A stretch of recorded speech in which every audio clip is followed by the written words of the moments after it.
Рада приветствовать вас на своем канале. Если вы открыли это видео, то наверняка вы уже слышали диагноз диффузное изменение печени, жировой гепатоз, ожирение печени и много различных еще есть вариаций по результатам УЗИ.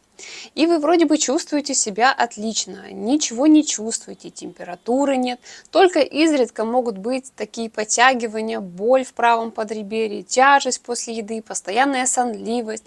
Но проблема в том, что именно на этом спокойном в кавычках этапе начинается понимание, пойдет ли печень на восстановление, либо она начнет путь к разрушению, к сожалению. Я уже много лет работаю с ожирением печени, и ко мне часто приходят люди, которые уже достаточно давно знали о том, что у них есть жировой гепатоз печени, и ничего с этим не делали. Единственное, были многократные попытки, чтобы самостоятельно скинуть вес.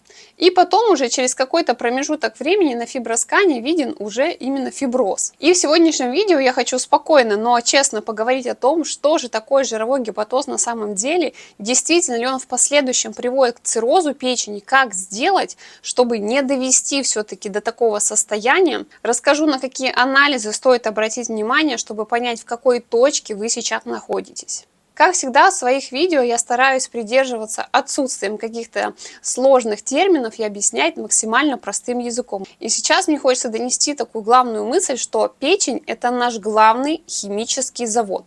Именно наша драгоценная печень перерабатывает все. И белки, и жиры, и углеводы, и токсины, и лекарства, которые вы принимаете, и даже гормоны. И все на самом деле очень просто. Если начинаются какие-то изменения в обменных процессах, будь это белковый, углеводный, да, вот здесь как раз таки инсулинорезистентность, которая очень часто идет рука об руку с жировым гепатозом, это изменение жирового обмена, то есть ваш липидный профиль, уровень липопротеинов высокой, низкой плотности, уровень триглицеридов, это уровень холестерина. Также здесь хронический стресс, малоподвижный образ жизни, переедание, да, то есть профицит калорий. Есть еще много различных состояний, но как раз-таки все это и ведет к тому, что печень начинает запасать жир. Это на самом деле еще не страшно. Здесь довольно-таки просто посмотреть на свои анализы, разобраться с этим и все-таки откатить это все назад. Но нужно понимать, что именно в этот момент не просто жирная печень, да, как часто пишут, у меня жирная печень. Это не просто жирная печень. Внутри клеток начинается воспаление от этого накопления жира. То есть чем больше вы видите вот здесь такой выпирающий живот. Кстати, если вам интересно про жировой гепатоз, когда нет лишнего веса, напишите в комментариях, такое видео я тоже засниму, потому что наличие такого выпирающего живота, большого объема висцерального жира, это все-таки не единственный момент, не единственный критерий, который показывает, что есть жировой гепатоз печени. Если мы возвращаемся к нашим поврежденным клеткам, которые страдают у нас от воспаления, а воспаление для нашего организма это всегда сигнал к разрушению, это сигнал для того, чтобы какую-то активность начать делать, для того, чтобы разобраться с этим моментом.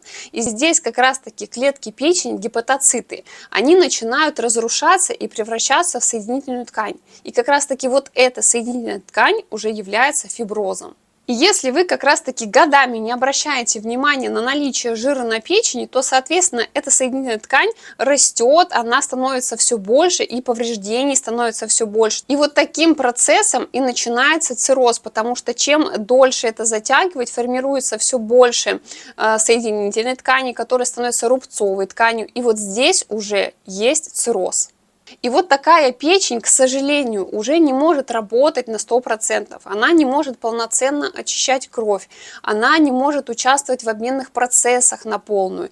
То есть она уже не так работает с гормонами, она уже не так полноценно вырабатывает достаточное количество ферментов, которые так нам необходимы.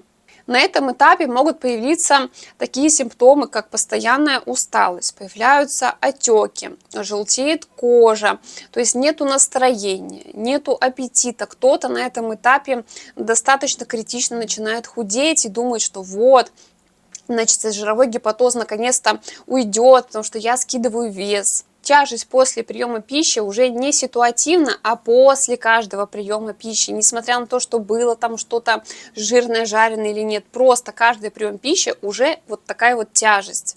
И вот когда у вас есть такой уже долгосрочный цирроз, вернуть печень в ее исходное здоровое состояние уже нельзя. Но здесь очень важно понимать, что можно остановить, максимально замедлить этот процесс. То есть в этой точке вы должны понимать, что нужно сделать максимально сейчас все для того, чтобы продлить вот эту жизнь печени, чтобы не усугублять ее. То есть каждый день должен ваш состоять вот из рекомендаций, подобранных конкретно для вас в идеале, да, чтобы вы по ним шли, и вы тем самым улучшали свое состояние, то есть в любом случае его можно улучшить. И просто хотя бы нажать на паузу, чтобы заболевание не прогрессировало. Именно поэтому важно поймать все до этого этапа, чтобы вот последующие этапы не начались. И, собственно, для этого я и снимаю свои видео. И это в том числе, потому что мне хочется максимально до вас донести, что жировой гепатоз – это не просто жир на печени, это не просто какая-то эстетическая проблема, которая внешне вам не нравится, потому что джинсы не застегиваются. Это сигнал, что нужно с этим что-то делать обязательно. Это очень-очень важно. По данным исследованиям, около 25% взрослого населения имеет жировой гепатоз. И примерно у 20% из них в последующем развивается воспалительная форма стеатогепатита. Это тогда, когда ваш жировой гепатоз уже стал воспалительным процессом, когда там вот как раз идут изменения, про которые я только что рассказывала. А у другой части это как раз-таки фиброз и цирроз. А это, представляете, это миллионы людей, просто миллионы.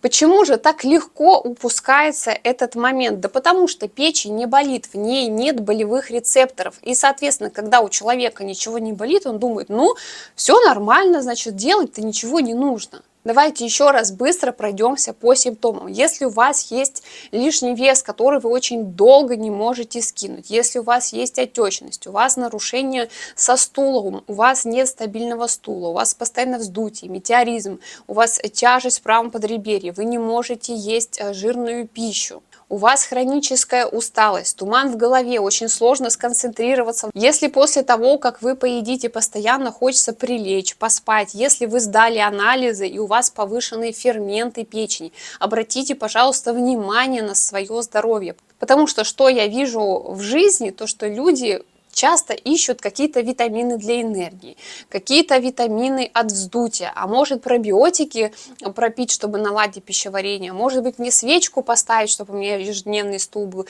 То есть зачастую в силу образа жизни, занятости, да, то есть у всех свои проблемы, какие-то задачи, которые очень сложно совместить с решением проблем со здоровьем, и поэтому хочется найти какую-то баночку, какую-то капсулу, которую можно принимать с утра, и все, будет все улучшаться. Но так не работает. Зачастую такие капсулы, они делают даже еще хуже для вашей печени, то есть никакой пользы вы там не получаете. Итак, давайте разбираться, как понять, на каком этапе вы находитесь. Во-первых, конечно же, анализы.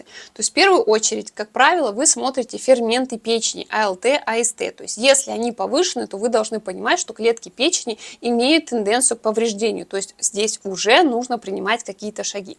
Дальше нам нужно оценить состояние желчи, потому что это все взаимосвязано. Сдаем ГГТ и щелочную фосфатазу. То есть здесь тоже все должно быть в оптимальном значении. Как я уже сказала в начале своего видео, триггером может быть нарушение обменных процессов, что часто я как раз таки вижу на своих консультациях. То есть нам нужно оценить белковый, углеводный, жировой обмен. Как только там начнется порядок, совершенно другое уже будет состояние. То есть обязательно сдаем липидный профиль, смотрим свои триглицериды, оцениваем, сколько жиров в вашем питании достаточно, либо перебор. Перебор с хорошими жирами, перебор с плохими жирами.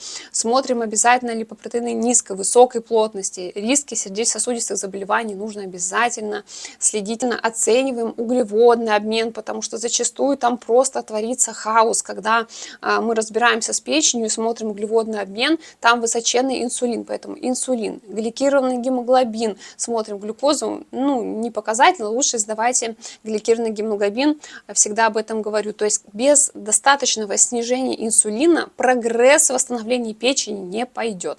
Вот, нужно разбираться здесь с инсулином. Уровень белка, если у вас недостаточного белка, это биохимия крови, общий белок смотрим. Если у вас изначально недостаточно белка, его может быть вполне достаточно в вашем рационе пищи. Я такое часто встречаю, что белок есть каждый прием пищи, но он не усваивается. Вопрос, почему? То есть нужно смотреть общий уровень белка, как он усваивается, есть ли воспаление. То есть вот эти вот основные показатели, как база, должны быть проверены. Ну и, конечно же, УЗИ брюшной полости. То есть нужно визуально, функционально понимать, а что же там. Здесь еще важно отметить, что на УЗИ брюшной полости видно только факт жирового накопления, но никак не оценить его стадию.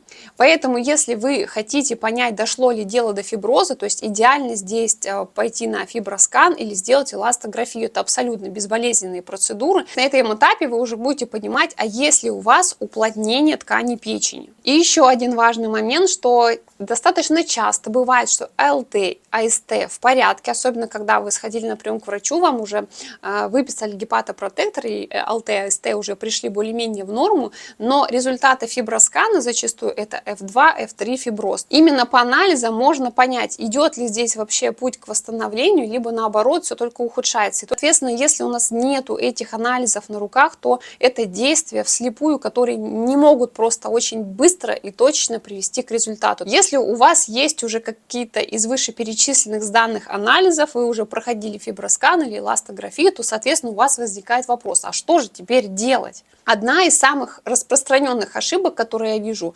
начинается голодовка. То есть ни в коем случае нельзя голодать. Так вы уходите в дефицит, и так вы только усугубляете свое восстановление из-за того, что просто неоткуда взять ресурс к восстановлению. То есть для того, чтобы белковый, углеводный, жировой обмен, да, если мы даже про них сейчас говорим, для того, чтобы они восстановились, им нужно иметь ресурс, откуда это сделать. А это правильное соотношение белков, жиров, углеводов, клетчатки. То есть это правильная комбинация, это правильное закрытие дефицитов, если они у вас есть.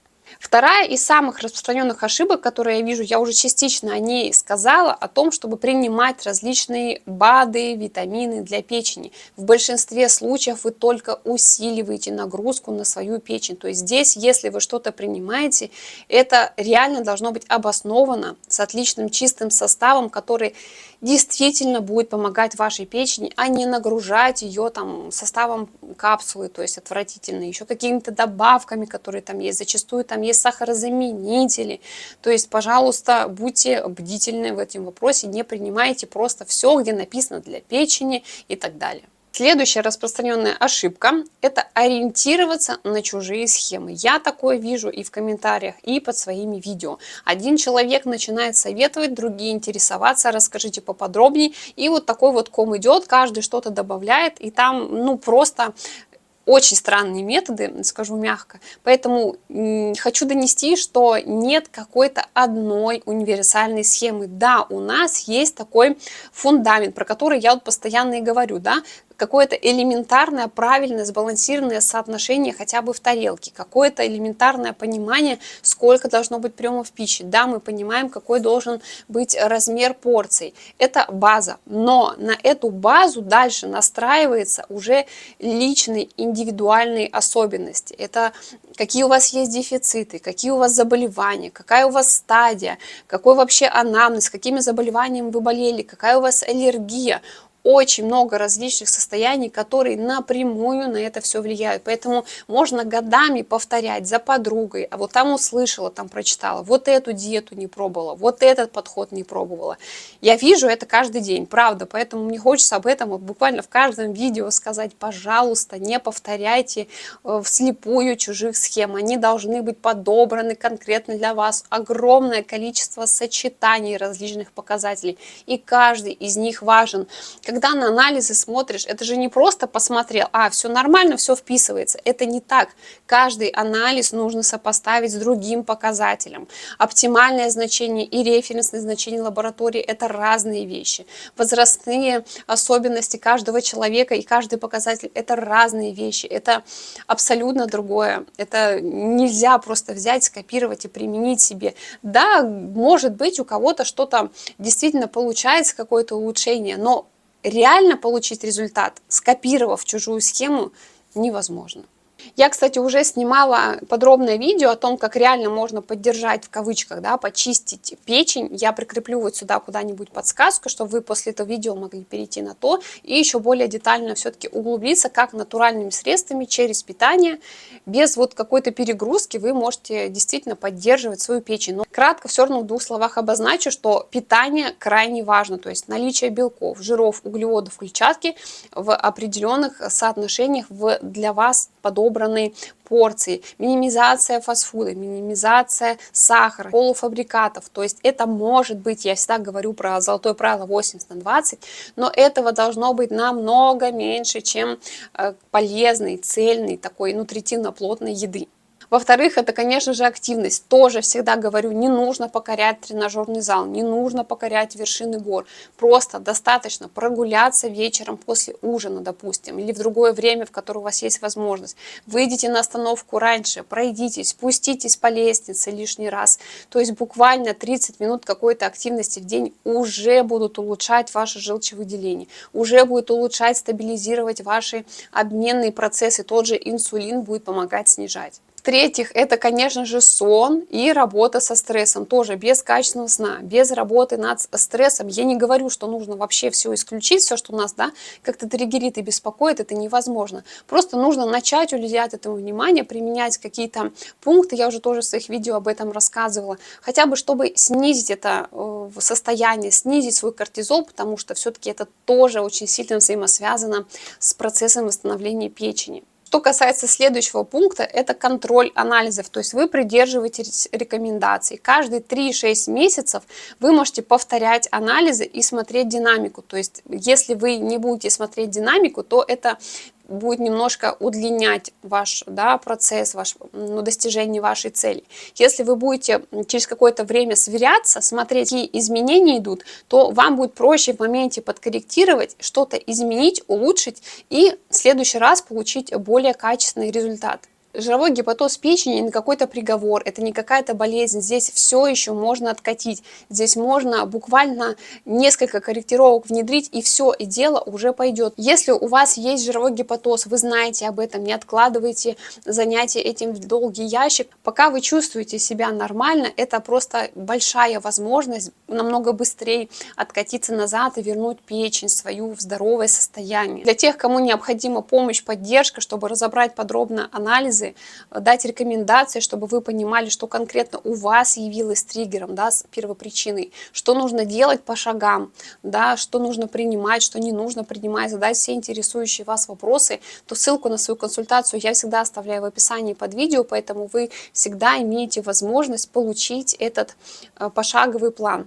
Для тех, кто не знает, с чего начать, но хочется уже буквально сегодня, можете применить меню, которое я сделала, называется «Обновление за 14 дней», оно уже кардинально поменяет ваше пищеварение как минимум. Ежедневный стул, обычные продукты из обычного магазина, понятная еда. То есть ссылку и на меню оставлю в описании тоже под этим видео. Поэтому переходите и применяйте. Благодарю вас за просмотр этого видео. До встречи в следующем. Берегите себя и, конечно же, будьте здоровы.